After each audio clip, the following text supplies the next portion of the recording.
എൻ്റെ പേര് സുലൈമാൻ സേഠ്. കച്ചി മേമൻ സേഠ് ഫാമിലി മെമ്പറാണ് ഞാൻ. ഇവിടെ ഞാൻ വി.ഡി. സതീശൻ അവர்களോട് പറയാൻ വേണ്ടി ആഗ്രഹിക്കുന്നത്, കാണിക്ക ഇട്ടത് തിരിച്ചെടുക്കാൻ കഴിയില്ല. ഞാൻ മെഴുകുതിരി കത്തിച്ചു കഴിഞ്ഞാൽ അത് മെഴുകുതിരി കത്തിത്തീരും മുൻപ് അതിന്റെ പ്രശ്നം നടന്നിട്ടില്ല എന്നുണ്ടെങ്കിൽ ഞാൻ വന്ന് മെഴുകുതിരി ഊതിക്കെടുത്തും.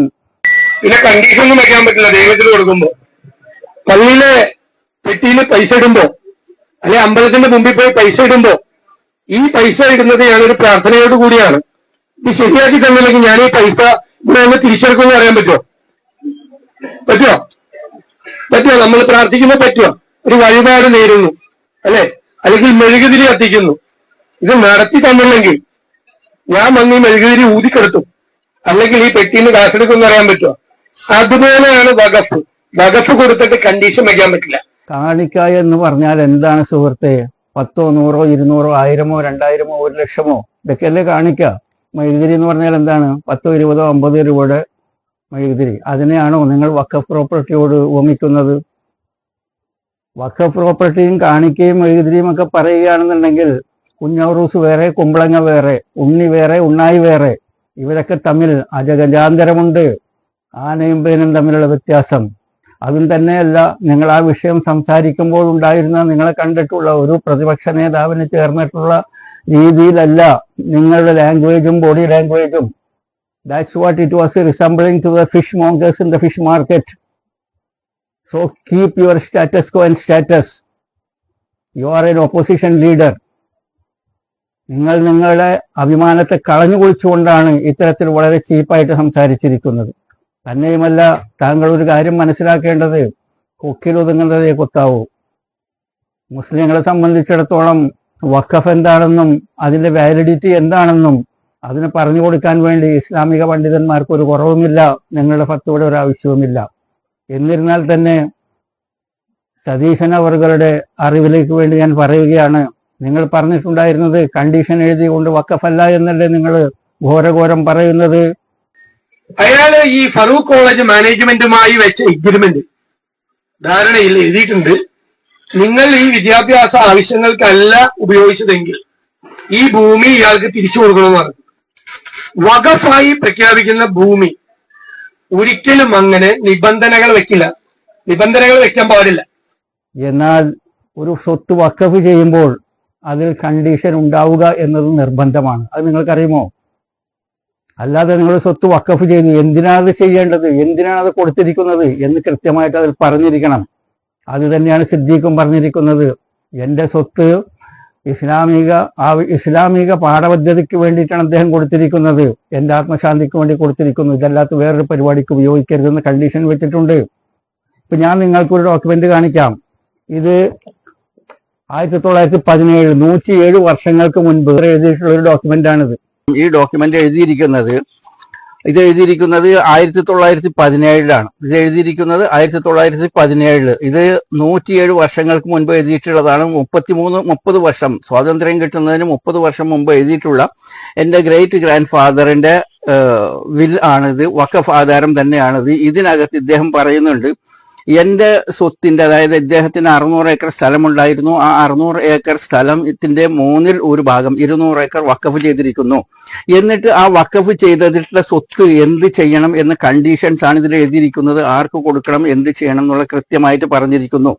അതുകൂടാതെ തന്നെ ഈ പ്രോപ്പർട്ടി ഇവിടെ നിങ്ങൾക്ക് കൃത്യമായിട്ട് വായിക്കാൻ പറ്റും.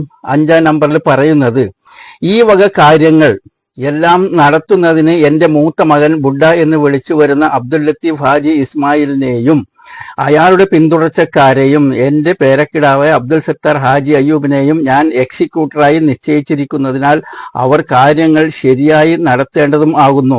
അപ്പോൾ ബഹുമാനപ്പെട്ട പ്രതിപക്ഷ നേതാവ് മനസ്സിലാക്കേണ്ടത്, ഞാൻ ജനിക്കുന്നതിന് 40 വർഷങ്ങൾക്ക് മുൻപ് ഞാൻ ഇതിന്റെ കൈകാര്യകർത്താവാണ് എന്ന് ഇവിടെ കണ്ടീഷൻ എഴുതപ്പെട്ടിരിക്കുന്നു.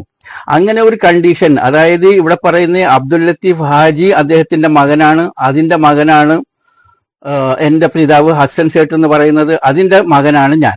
അപ്പോൾ ഞങ്ങളെ കുറിച്ചിട്ട് അദ്ദേഹം 107 വർഷങ്ങൾക്ക് മുൻപ് കണ്ടീഷൻ വെച്ചിരിക്കുന്നു. അങ്ങനെ ഒരു കണ്ടീഷൻ വെച്ചിട്ടില്ല എങ്കിൽ ഇത് വഖഫ് ബോർഡിന്റെ പ്രോപ്പർട്ടി ആകും. ഇത് വഖഫ് ബോർഡിന്റെ പ്രോപ്പർട്ടി അല്ല, ഇത് എന്റെ സന്താന പരമ്പരകൾ എക്സിക്യൂട്ടറാണ്, അവരാണ് കൈകാര്യം ചെയ്യേണ്ടത് എന്ന കണ്ടീഷൻ ഇവിടെ വെച്ചു. അപ്പോൾ കണ്ടീഷൻ വേണം സുഹൃത്തെ. ഒരു വഖഫ് പ്രോപ്പർട്ടി ഏറ്റുന്ന സമയത്ത് അതിനകത്ത് കണ്ടീഷൻ വേണം. ഇനി നിങ്ങൾക്ക് ആ വ്യക്തി നേരത്തെ നമ്മൾ കണ്ട 107 വർഷങ്ങൾക്ക് മുൻപ് എഴുതിയിട്ടുണ്ടായിരുന്നു, എന്റെ മകൻ അബ്ദുൽ ലത്തീഫിനെ ഞാൻ എക്സിക്യൂട്ടർ ആക്കുന്നു എന്ന് പറഞ്ഞില്ലേ? ആ അബ്ദുൽ ലത്തീഫ് 1927 ജൂലൈയിൽ എഴുതിയിട്ടുള്ള വില്ലാണ് ഇവിടെ കാണുന്നത്.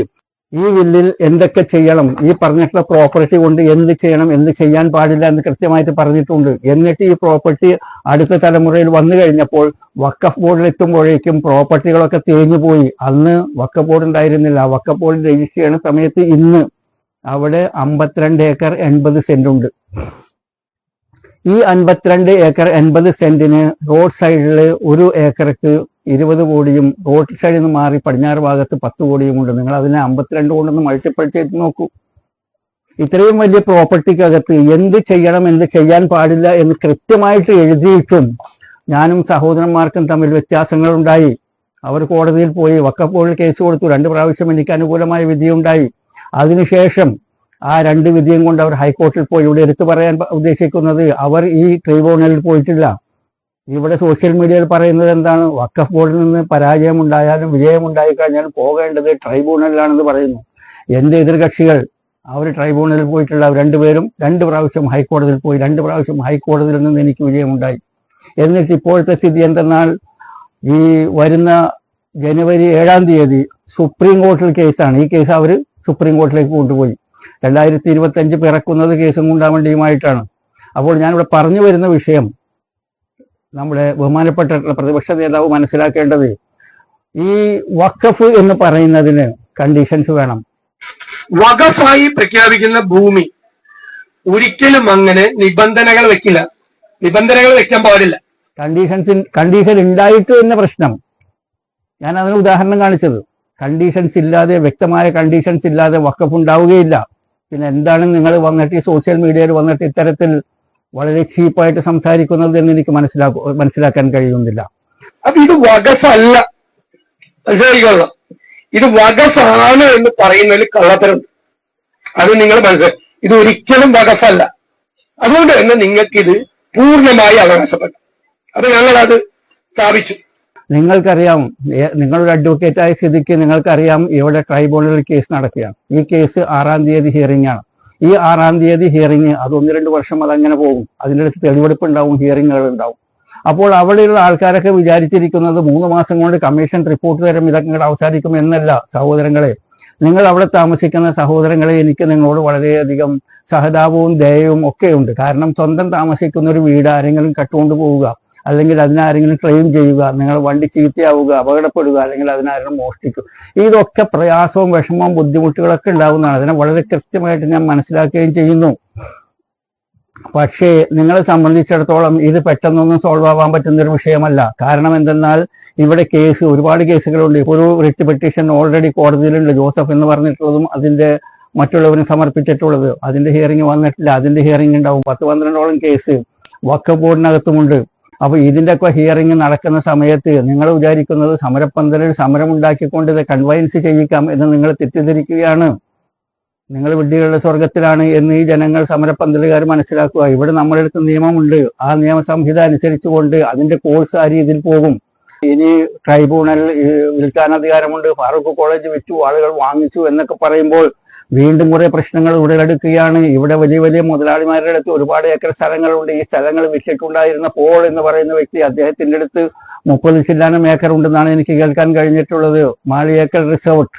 അപ്പോൾ ആ റിസോർട്ടിൽ ഇവിടത്തെ ഭൂപരിഷ്കരണ നിയമം, ഭൂപരിധി നിയമം, ഇതൊക്കെ അവിടെ അപ്ലിക്കബിൾ ആകുന്ന സമയത്ത് ബാക്കിയുള്ള സ്ഥലം സർക്കാരിലേക്ക് പോകും. അതുകൂടാതെ തന്നെ തീരദേശ സംരക്ഷണ നിയമം അനുസരിച്ചിട്ടാണോ ഇവിടെയുള്ള റിസോർട്ടുകളും ഇവിടെയുള്ള ഈ പള്ളികളും ഒക്കെ നിൽക്കുന്നത്? മാരടിയിലെ ബിൽഡിംഗ്, കോടിക്കണക്കിന് രൂപ വിലയുള്ള ബിൽഡിംഗ്, അതിനെ ദയവും ദാക്ഷിണ്യവും ഇല്ലാതെ അതിനെ ഇടിഞ്ഞു പൊളിഞ്ഞു വീഴുന്നത് നമ്മളെ കണ്ണുകൊണ്ട് കണ്ടു. എന്താണ്? തീരദേശ സംരക്ഷണ നിയമപ്രകാരം നമ്മുടെ നിയമം അതിനനുവദിക്കുന്നില്ല എന്നുണ്ടെങ്കിൽ അതിനെ പൊളിച്ചു മാറ്റുക എന്നുള്ളതാണ്. അപ്പൊ സദൂശൻ വന്നുകൊണ്ട് നിങ്ങളുടെ മുമ്പിൽ നിന്ന് സംസാരിക്കുമ്പോൾ ഇവിടെ സുഹൃത്തുക്കളെ ഒരുപാട് സങ്കീർണങ്ങളായ പ്രശ്നങ്ങളുടെ ഒരു കലവറയാണ് ഇവിടെ. അതുപോലെ തന്നെ പല ആളുകളുടെയും ഡോക്യുമെന്റ് ശരിയല്ല. 50ഉം 60ഉം സെന്റ് വാങ്ങിച്ചിട്ടുള്ള ആളുകൾ 5ഉം 6ഉം ഏക്കർ വളച്ചു കെട്ടിയിരിക്കുന്നു. ഇതൊക്കെ ശരിയാണോ അല്ലയോ എന്ന് കമ്മീഷൻ റിപ്പോർട്ട് നോക്കും.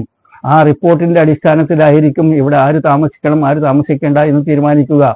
ഇവിടെ ഇത്തരത്തിൽ ഇതൊരു വഖഫല്ല എന്ന് തീരുമാനിച്ചത് കൊണ്ട് ഇത് വഖഫല്ലാതാകുന്നില്ല. കാരണം വഖഫിനെ സംബന്ധിച്ചിടത്തോളം പഴയ കാലങ്ങൾ കോടതികളൊക്കെ വഖഫിനെ റെഫർ ചെയ്യുന്നത് ഇഷ്ടദാനം എന്നാണ്. ഇഷ്ടദാനം എന്ന് പറഞ്ഞു കഴിഞ്ഞാൽ അത് തന്നെയാണ് വഖഫ്. അതായത് വഖഫ് എന്ന നാണയത്തിന്റെ മറുപുറമാണ് ദാനം, ഇഷ്ടദാനം, വഖഫ്. പിന്നീട് ഈ അടുത്ത കാലത്താണ് വഖഫ് എന്ന വാക്കിന് പ്രത്യേകതയും ഇമ്പോർട്ടൻസും ഉണ്ടായിട്ടുള്ളത്. എന്നാൽ പഴയ കാലത്തൊക്കെ ഒരാൾ അദ്ദേഹത്തിന്റെ സ്വത്ത് സ്വന്തം ഇഷ്ടത്തിന് അദ്ദേഹത്തിന്റെ ആത്മശാന്തിക്ക് വേണ്ടിയിട്ട് ദാനം ചെയ്യുന്നത്, ഗിഫ്റ്റ് കൊടുക്കുന്നത്, അത് തന്നെയാണ് വഖഫ്. ഇനി ഇപ്പൊ ട്രിബ്യൂണലിൽ പറയാണ് ഇത് വഖഫല്ല ഗിഫ്റ്റാണ് എന്ന് പറഞ്ഞു കഴിഞ്ഞാലും വഖഫും ഗിഫ്റ്റും ഒരു നാണയത്തിന്റെ മറുഭാഗങ്ങളാണ്. ഇത് വഖഫ് ഭൂമിയെ അല്ല. ക്രയവിക്രയം നടന്നിട്ടുണ്ട്, അങ്ങോട്ടും ഇങ്ങോട്ടും ക്രയവിക്രയങ്ങൾ നടന്നിട്ടുണ്ട് ഇല്ലേ? പിന്നെ ഇവിടെ ക്രയവിക്രയവുമായി ബന്ധപ്പെട്ടുകൊണ്ട് പറയുകയാണെന്നുണ്ടെങ്കിൽ സഹോദരങ്ങളെ നിങ്ങൾ മനസ്സിലാക്കേണ്ടത് വഖഫ് ചെയ്തിട്ടുള്ള സ്വത്തിന് ക്രയവിക്രയത്തിനുള്ള അധികാരമില്ല. അവിടെ ക്രയവിക്രയം എന്ന് എഴുതാൻ കാരണം അതായത് മദ്രാസ് യൂണിവേഴ്സിറ്റിയുടെ അഫിലിയേഷൻ ലഭിക്കാൻ വേണ്ടി 1948 അവർക്ക് ലഭിച്ചിട്ടുണ്ടായിരുന്ന താൽക്കാലികമായ അഫിലിയേഷനാണ്. ആ താൽക്കാലികമായ അഫിലിയേഷനെ പൂർണ്ണമായ അഫിലിയേഷൻ ആക്കണമെന്നുണ്ടെങ്കിൽ അവരുടെ കയ്യിൽ ഗ്യാരണ്ടി ആയിക്കൊണ്ട് കൊളാറ്ററൽ സെക്യൂരിറ്റി ആയിക്കൊണ്ട് അവിടെ പ്രോപ്പർട്ടിയുടെ ഡോക്യുമെന്റോ ക്യാഷോ ഒക്കെ ആവശ്യമുണ്ട്. അപ്പോൾ അതിലേക്ക് വേണ്ടിയിട്ടാണ് സിദ്ദീഖ് സേഠിന്റെ പ്രോപ്പർട്ടി അദ്ദേഹം കൊടുക്കുന്നത്. അപ്പോൾ അത് ഫാറൂഖ് കോളേജിന് ക്രയവിക്രയം അത് അവകാശമുണ്ട് എന്ന് എഴുതിയെങ്കിൽ മാത്രമേ ഉദ്ദേശം നടക്കുകയുള്ളൂ. സതീശൻ മനസ്സിലാക്കേണ്ടത് ഇസ്ലാമികമായി പറയുകയാണെന്നുണ്ടെങ്കിൽ ഇസ്ലാമിക ശരീഅത്ത് അനുസരിച്ചിട്ട് പറയുകയാണെന്നുണ്ടെങ്കിൽ ഇന്നമൽ അഅ്മാലു ബിന്നിയ്യാത്ത്, പ്രവർത്തനങ്ങളുടെ പ്രതിഫലം നിങ്ങളുടെ ഉദ്ദേശങ്ങൾക്കനുസരിച്ചിട്ടാണ്. എന്തായിരുന്നു മുഹമ്മദ് സിദ്ദീഖ് സേഠിന്റെ ഉദ്ദേശം? അദ്ദേഹത്തിന്റെ ഉദ്ദേശം നന്മ മാത്രമായിരുന്നു. അതുകൊണ്ടാണ് ആ ക്രയവിക്രയം അവിടെ ചേർന്നിരിക്കുന്നത്. തന്നെയുമല്ല, ഇദ്ദേഹം ഈ പ്രോപ്പർട്ടി കൊടുക്കുന്ന സമയത്ത് ഫാറൂഖ് കോളേജിന്റെ 1950 സ്ഥിതി എന്തെന്നാൽ അവിടെ ഇനി ബിൽഡിങ്ങുകൾ വരണം, ബാത്റൂമുകൾ വരണം, അക്കോമഡേഷൻസ് വരണം, റീഡിംഗ് റൂമുകൾ വരണം. ഇതൊന്നിനും പൈസ ആയിട്ടില്ല. അതൊക്കെ പൈസ സംഘടിപ്പിച്ചു കൊണ്ട് വേണം ഈ ഒരു കോളേജ് രംഗത്തേക്ക് വരാൻ വേണ്ടിയിട്ട്. അതിനുള്ള കപ്പാസിറ്റി ഇല്ല. എന്നിട്ട് സിദ്ദീഖ് സേഠ് കാണുന്നത് അങ്ങനെ ഇവർക്ക് പൈസ സംഘടിപ്പിക്കാൻ കഴിയാതെ ഫാറൂഖ് കോളേജ് രംഗത്ത് വരാതെ അതങ്ങനെ അങ്ങോട്ട് അവസാനിച്ചു പോയി കഴിഞ്ഞാൽ ഫാറൂഖ് കോളേജ് ഇല്ലാതാകുന്ന കാലത്തെന്ന് പറഞ്ഞത് അതാണ്. അല്ലാണ്ട് 10-50 കൊല്ലങ്ങൾക്കോ 100 കൊല്ലങ്ങൾക്കോ ശേഷമല്ല, 2-3 വർഷങ്ങൾക്കുള്ളിൽ ഇത് നടക്കുകയോ ഇല്ലയോ എന്നറിയും.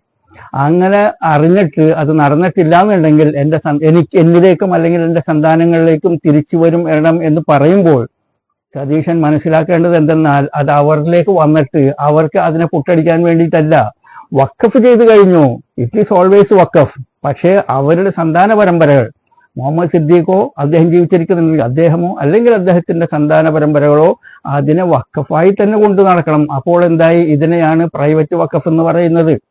അപ്പോൾ ബഹുമാനപ്പെട്ട പ്രതിപക്ഷ നേതാവ് വി ഡി സതീശൻ നിങ്ങൾ കാര്യങ്ങളെ ശരിക്കും മനസ്സിലാക്കാതെ പഠിക്കാതെ വന്ന് ജനങ്ങളെ തെറ്റിദ്ധരിപ്പിക്കുന്ന രീതിയിലുള്ള ഈ പ്രസംഗങ്ങളൊക്കെ നടത്തുന്നത് കൊണ്ട് നിങ്ങൾ ആർക്കൊക്കെയോ വേണ്ടി അല്ലെങ്കിൽ ആരിൽ നിന്നൊക്കെ അച്ചാരം വാങ്ങിക്കൊണ്ട് നിങ്ങൾ ആരൊക്കെയോ സുഖിപ്പിക്കാൻ വേണ്ടി സംസാരിക്കുന്നു എന്ന് ഇവിടുത്തെ ചിന്തിക്കുന്ന ജനങ്ങൾക്ക് മനസ്സിലാകും.